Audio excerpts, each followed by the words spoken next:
C'est à 2 pas de Montmartre, un endroit qui, vu de loin, paraît avoir tout du bric-à-brac. Vu de loin. Dès que l'on s'approche, dès que l'on écoute le maître des lieux, le restaurateur Alain Guéroux, le bric-à-brac se révèle caverne d'Ali Baba. Ah ben c'est le canapé de... Ouais. Ah ben il y a un pied cassé. Ouais. Super. Il y a un pied cassé. Bien vermoulu. Oui, il est vermoulu. Mais bon, il est encore pas trop mal cassé, ça va pouvoir se recoller. Cet atelier, c'était celui de Michel Jamet, un magnifique restaurateur. Allez, Alain Guéroux a pris la relève et restaure à son tour les meubles les plus prestigieux. Cette passion pour les meubles anciens est née avec lui. La passion, je l'ai depuis longtemps, depuis tout petit, puisque mon père était passionné de bouts de bois. Donc voilà, quand j'ai toujours vécu dans les vieux meubles, dans les vieux morceaux de bois. Puis un jour, mon médecin de famille m'a donné un meuble à restaurer. Et à partir de ça, j'ai voulu faire de la restauration de meubles. Le but de la restauration, c'est de conserver le meuble et de le pérenniser, de le prolonger dans le temps, en gardant toute son authenticité et sa valeur, ce qui fait sa valeur.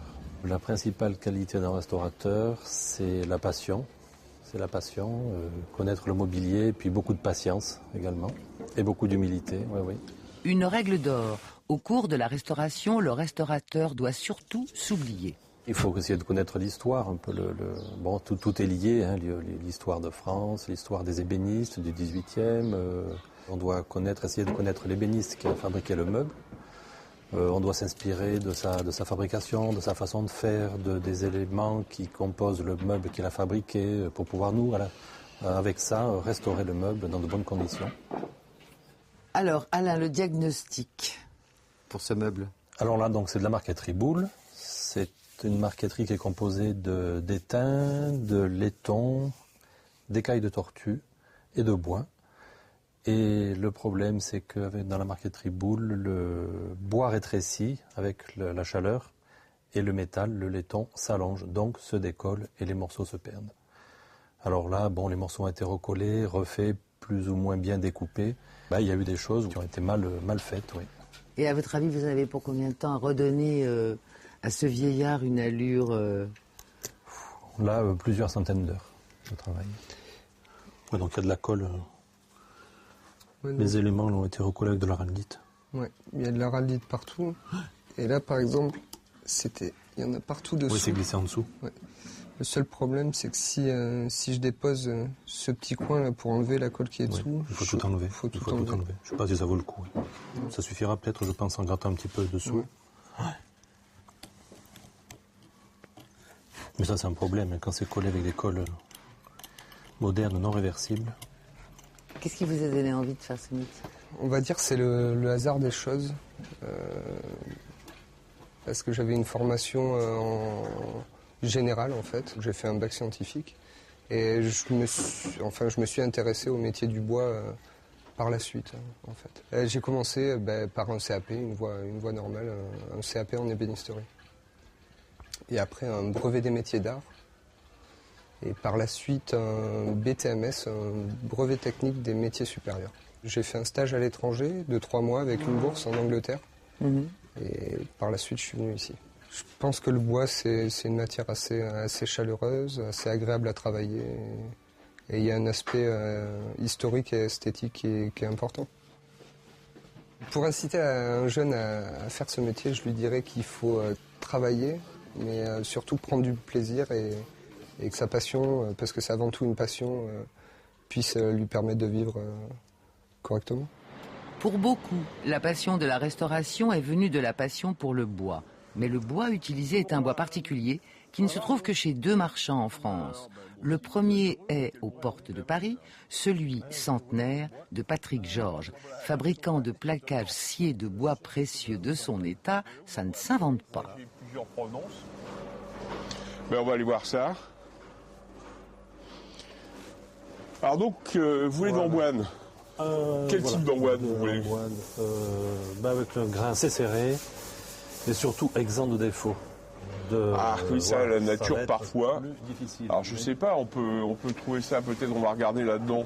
Dans du scié. Dans du scié, voilà. Oui. Moi j'ai besoin de plaquage pour faire mes restaurations. Donc j'ai besoin de plaquages qui correspondent à ce qu'on trouve sur les meubles du 18e, du 17e, le bois de même couleur, de même maille, de même... là, il y a la dureté, il y a tout ça. Donc je viens voir M. Georges, justement, qui me fournit dans ces bois précieux. En plus, là, il y a un effet de corbeille. Oui. Oui, il y a un effet de corbeille intéressant devant. Oui. Puis vraiment, il n'y a pas de défaut parce qu'il n'y a pas de... Ah non, là, il n'y a pas... Il n'y a pas de trou, elle est pas... Là, la nature avait décidé de faire bien, là. Oui. Un voyage passionnant dans le monde de ce matériau sans qui l'ébénisterie ne serait pas ce qu'elle est. Mon grand-père était un fou du bois, comme il faut l'être pour pouvoir faire ce métier à peu près bien. Il faut être vraiment fou de ça, il faut aimer ça. Une passion. Alors, et comme en plus dans la famille on sait faire que ça, ma foi, ça fait 4 générations qu'on continue. Le bois, ça travaille, donc il faut le... Il faut anticiper, il faut penser à ce qu'il va faire, ce qu'il va devenir. Sur un meuble, c'est pareil, hein, le bois joue, travaille avec la chaleur, avec l'humidité, le plaquage va se décoller.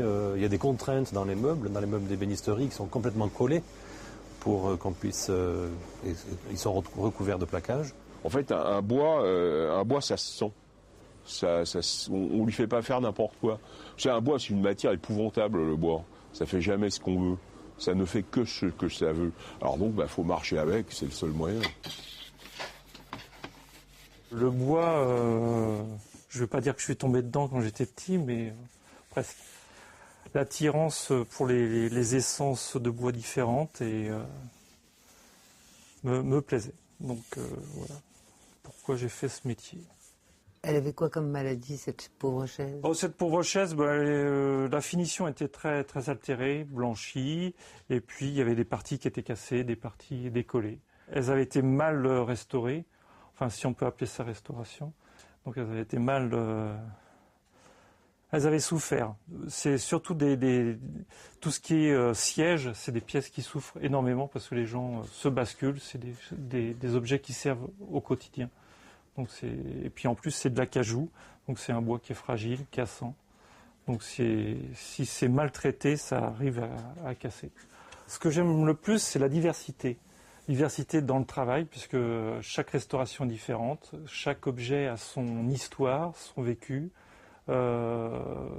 Et donc c'est le côté non répétitif d'un métier, en apprenant toujours quelque chose, parce que chaque objet nous raconte une histoire, nous raconte ce qu'il a subi, et puis essayer de leur redonner un petit peu un air du passé, en les restaurant du mieux qu'on peut, et tout en préservant ce vécu. La restauration, dialogue unique avec un meuble, comme celui qu'a entretenu Alain Guéroux avec une commode Louis XVI, arrivée dans ses ateliers en 2007. Un travail astucieux, minutieux et respectueux surtout, primé par le prix Liliane Bettencourt pour l'intelligence de la main. Le rapport de restauration. L'objet le plus cher vendu à l'époque? Je crois qu'à l'époque, oui, c'était la commode la plus chère jamais vendue, oui. Alors, à vous de nous expliquer les étapes de la restauration. C'est une commode qui a été réalisée en 1778 par Jean-Henri Esner, qui était l'ébéniste de Louis XVI. Donc elle nous a été confiée par le château de Versailles pour la restaurer. Il fallait faire quoi sur ce meuble? Donc il fallait recoller l'ensemble des plaquages. Les côtés étaient fendus, il y avait des taches d'huile également, les bois étaient tachés, la couleur était passée, les bronzes étaient très ternes. Donc c'était une restauration un peu complète qu'on a réalisée sur cette commode. Alors comment est-ce que vous avez procédé? Donc pour restaurer cette commode, on démonte les bronzes, on les repère pour pouvoir les remonter au même endroit. Ensuite on restaure le bâti parce que le bâti a joué, les queues d'aronde sont décollées, les assemblages sont décollés, les bois sont fendus, les côtés d'ailleurs étaient fendus. Et quand le bois est fendu, la marqueterie se déchire. Donc ensuite, j'ai recollé l'ensemble des marqueteries avec une technique qui consiste à réhydrater la colle ancienne pour lui redonner son pouvoir adhérent. Mais si par exemple il y avait une tache d'encre, vous la laisseriez? Ça prouverait... Oui, on laisse l'histoire, il faut conserver l'histoire, ce qui existe, il faut conserver l'histoire du meuble, le vécu. Alors voilà, on voit l'estampille de Jean-Henri Esner, les marques, ce sont les numéros d'inventaire. les vis qui sont d'époque, voilà. Et c'est toujours agréable de trouver des vis d'époque sur un meuble. Et dans ces cas-là, on pense à l'ébéniste qui a fait le meuble ou qui a... Oui, bien sûr, on pense à l'ébéniste qui a fait le meuble. On essaye de se mettre dans sa peau pour comprendre comment il a fabriqué son meuble, avec quel bois, pour pouvoir travailler de la même façon, tout à la main et avec respect et humilité. Voilà la commode terminée à l'atelier, et là voilà, livrée au château de Versailles, comme Riesner l'a livrée à la fin du XVIIIe. Quelque part, il y a un petit peu de moi à Versailles. Pour être un bon restaurateur, je pense qu'il faut 10 ans. Il faut une dizaine d'années. Bien d'abord, un jeune, il faut qu'il s'intéresse à ce métier, il faut qu'il pousse la porte des ateliers, il faut qu'il n'hésite pas à aller voir dans les ateliers, différents ateliers, même voir ce qui se fait, car il se fait beaucoup de choses, non seulement dans la restauration, mais dans la fabrication. Et puis, notre métier est passionnant parce qu'il y a une grande diversité dans le travail, tous les meubles sont différents, tous les meubles ont vieilli différemment et on ne se lasse pas de ce qu'on fait. Alors, à quelle opération est-ce que vous êtes en train de vous livrer? C'est l'air d'être un travail extrêmement minutieux. Oui, je suis en train de retoucher tous les petits défauts qui sont là au niveau de finition. Et c'est une pièce qui date de quelle époque? C'est aussi fin 18e siècle, Molitor. Si j'en crois votre accent, vous n'êtes pas né en France? Non, je suis néerlandais. Néerlandais? Oui. On a un rapport intime parce que le meuble, on le reçoit, on va le garder souvent plusieurs mois à l'atelier, et puis on va le connaître à fond. Un meuble, c'est comme un grand vieillard. Il arrive fatigué, malade, et puis il ressort en bon état, restauré.